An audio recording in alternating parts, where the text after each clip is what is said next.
सौनु करो कल्याण दयाळु प्रभु सौनु करो कल्याण सौनु करो कल्याण दयाळु प्रभु सौनु करो कल्याण नर नारी पशु पक्षी निसाथे नर नारी पशु पक्षी निसाथे जीव जंतु नु तमाम दयाळु प्रभु सौनु करो कल्याण ओ सौनु करो कल्याण दयाळु प्रभु सौनु करो कल्याण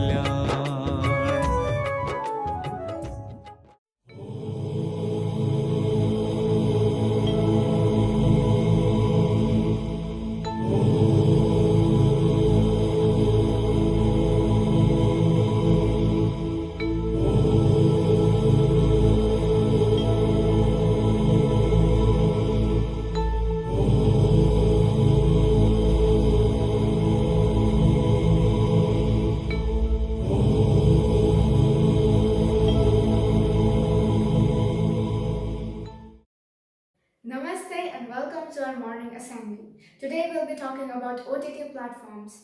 An over-the-top OTT media service refers to streaming media service directly offered to the viewers via internet cable, broadcast and satellite television platforms that traditionally act as the distributor of such content. The emergence of OTT platform has disturbed the lifestyle in a big manner.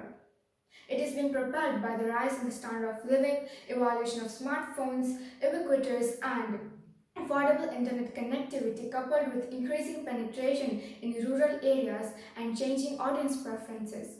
But what exactly is the concern? Let's move to a development that everyone in India is talking about. OTT platforms have been brought under the government's control. OTT stands for over-the-top platforms, the likes of Netflix, Hotstar, Amazon Prime Video, Z5. They will now be subject to government censors. Was this needed? How will it change things? What does it mean for the content producers? What does it mean for you, the consumer? Those of you who watch shows, events on these platforms. We'll try to answer all these questions. First, what is the news? In India, online platforms are now subject to government regulation. They will be regulated by India's INB, or Information and Broadcasting Ministry. Question number 2. Do the new regulations only apply to OTT platforms? No, they don't. They also apply to online news platforms, social media platforms, and current affairs content on online platforms. Question number 3. Was online content not regulated before? There was no law or autonomous body to govern digital content in India. In September 17, OTT players signed a code to govern content on their platform. But that was self-regulation. Question number 4. How does the rest of the world do it? What are the rules? We have a list. In Singapore, OTT platforms are controlled by the country's media regulatory body. They prescribe do's and don'ts for service providers. In Australia, OTT platforms are governed by the Broadcasting Services Act of 1992. In the United Kingdom, authorities plan to scrutinize online content. They're looking to set up a regulator. In Kenya too, authorities are talking about a regulatory mechanism. So this is not a first, and India is not alone in trying to regulate content online. But like all government decisions, this too has been criticized by some, and that's the beauty of a democracy. You could say everything is debated. Let's debate about the positives and negatives for the same. I invite Dev, Aleen, Arhaan and Avani from IB2 for the same. So today we are going to have a debate which will be divided into 2 parts. First, we will be talking for and against OTT platforms, and then we will be talking for and against censorship in those OTT platforms. So moving on to the first part of the debate, that is OTT platforms. Dev and I will be talking for the OTT platforms, and Arhaan and Avani will be speaking against the OTT platforms. So the first point that I would like to present is that the OTT platforms are known for their low budget releases that helps creative minds with less budget reach out to the public and show what they have and what they can bring out. It may be a series or a movie that does not have the bigger budget to have a full theatrical release, but the OTT platform helps them show their creativity at a lower level.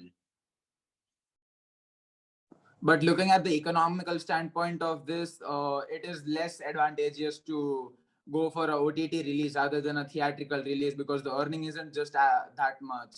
Like there are many blockbusters which earn hundreds of crores on when they are released through a cinema, but that is simply not possible when it takes place on OTT platform, because people just pay once in a year and that's it. Whereas if you see the annual amount of money per annum that a person would pay for theaters, it will be much more. So for the economy and as well as for the industry to grow, I think we think theatrical releases are a better option.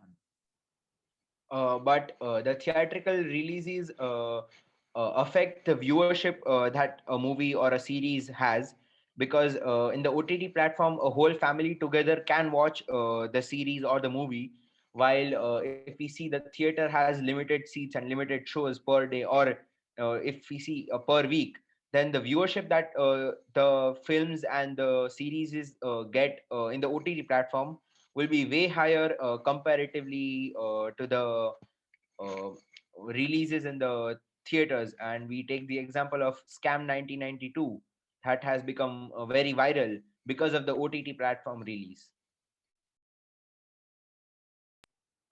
Viewers choose to watch movies in cinema halls because the entire experience of watching a movie on the big screen is irreplaceable.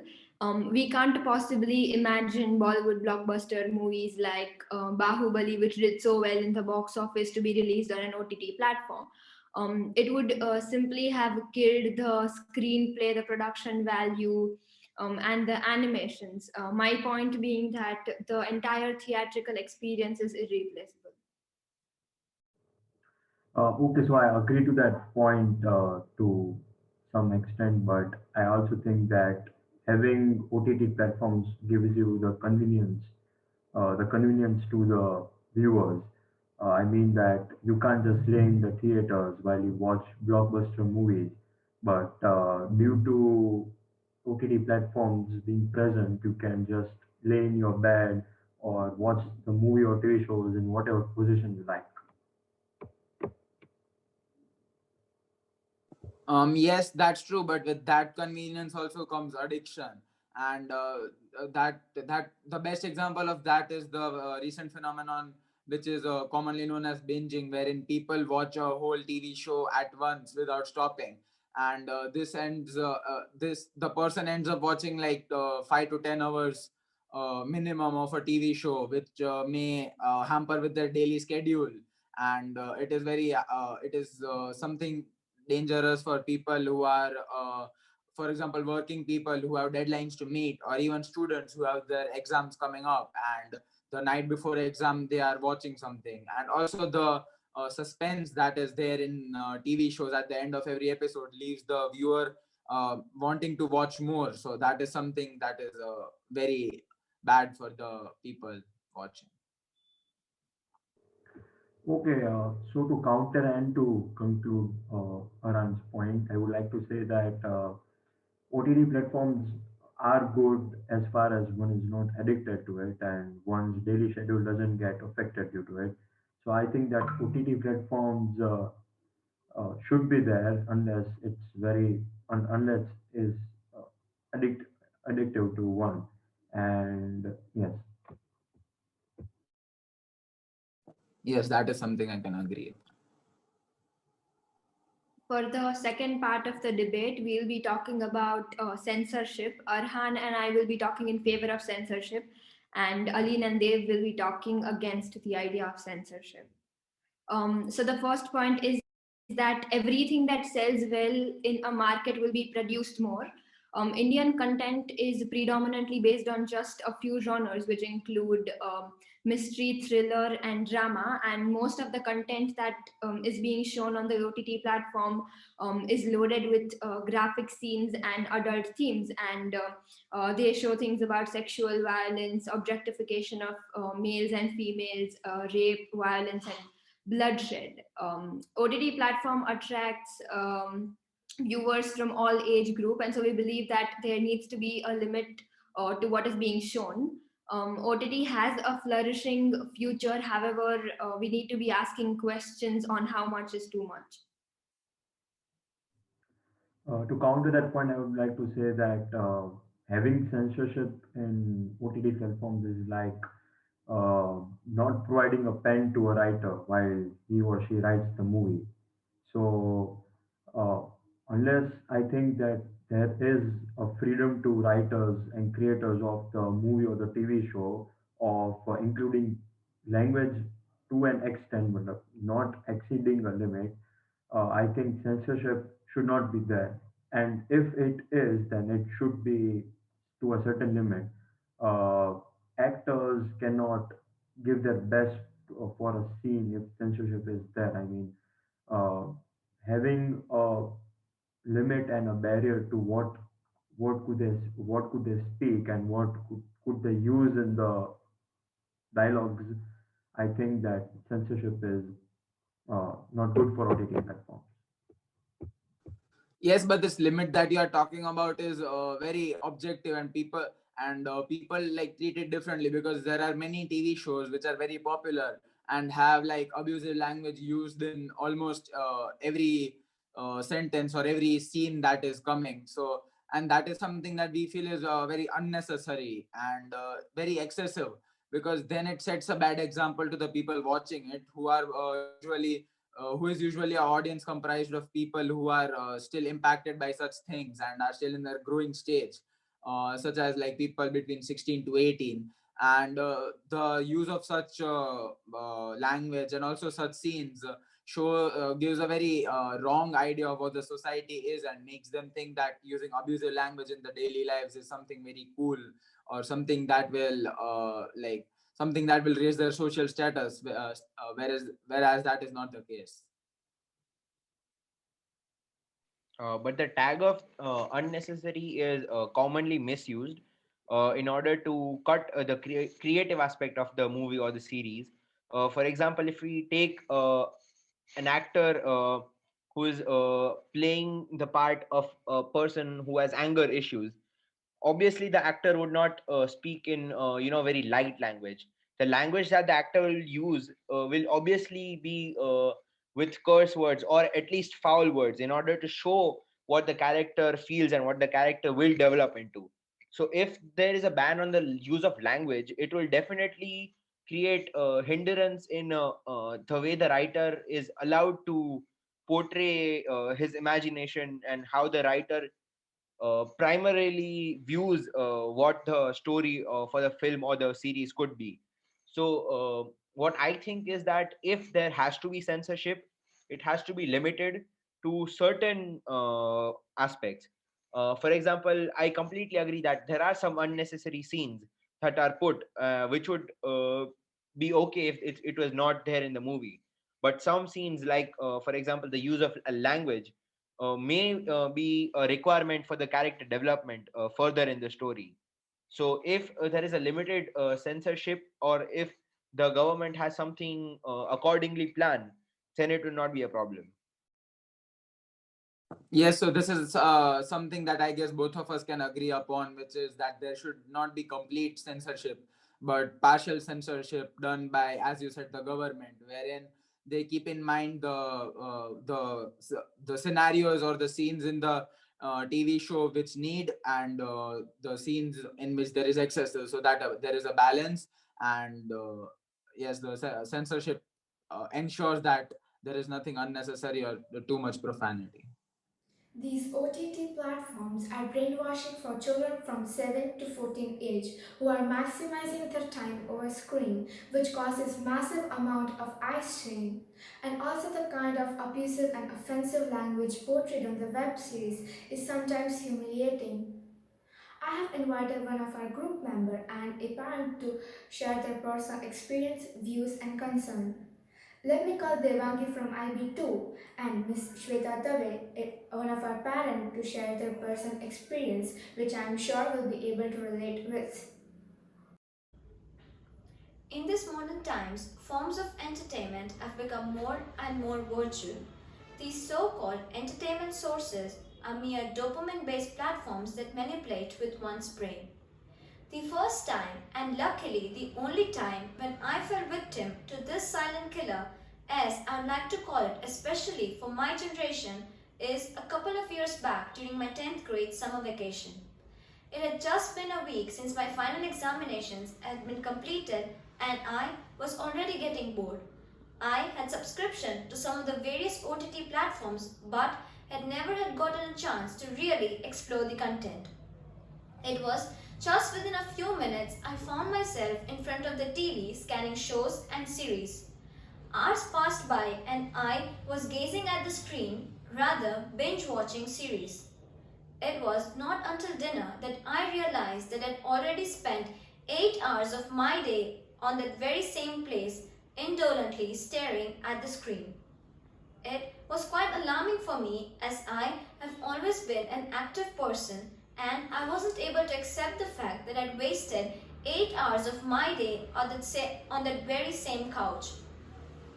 I was scared and concerned and as dwelled into some research about the atypical experience that I found out that OTT not only chains you to your couch and affects and prevents physical activity, but it also affects the brain. It kills imagination and hampers inquisition. These modern times have brought us modern enemies and OTT being one on them. I strongly believe that the use of OTT should be highly checked upon the younger age group. I would like to end with this striking thought. The real forms of entertainment are those which brings us joy in which we have our conscious control. For me, OTT are a based of dopamine based modern day manipulators. Thank you. Now I'd like to invite Miss Dave to share her views on the same. Hi, I'm Shweta Dave, and I'm here to share the concern from the parent side. I thought it is necessary because most of the time the children used to feel offended if we limit their screen time, and this is just a humble attempt to present our point of view. Television platform has the potential to generate both positive and negative effects, and many studies have looked at the impact of television on society, particularly on children and adolescents. An individual child's developmental level is a critical factor in determining whether the medium will have positive or negative effects. Not all television programs are bad, but data showing the negative effects of exposure to violence, inappropriate sexuality, and offensive language are convincing. The average Indian child watches nearly 26 hours of television each week. By his or her high school graduation, the average teen will have spent more time watching television than in the classroom if we are debating about the focus. Television viewing frequently limits children's time for vital activities such as playing, reading, learning to talk, spending time with peers and family, storytelling, participating in regular exercises, and developing other necessary physical, mental, and social skills. In addition to the amount of time spent in front of the television, other factors that influence the medium's effect on children include the child's development level, individual susceptibility, and whether children watch television alone or with their parents. Thank you. So, what are we supposed to do? Families should be encouraged to explore media together and discuss their educational value. Children should be encouraged to criticize and analyze what they see in the media.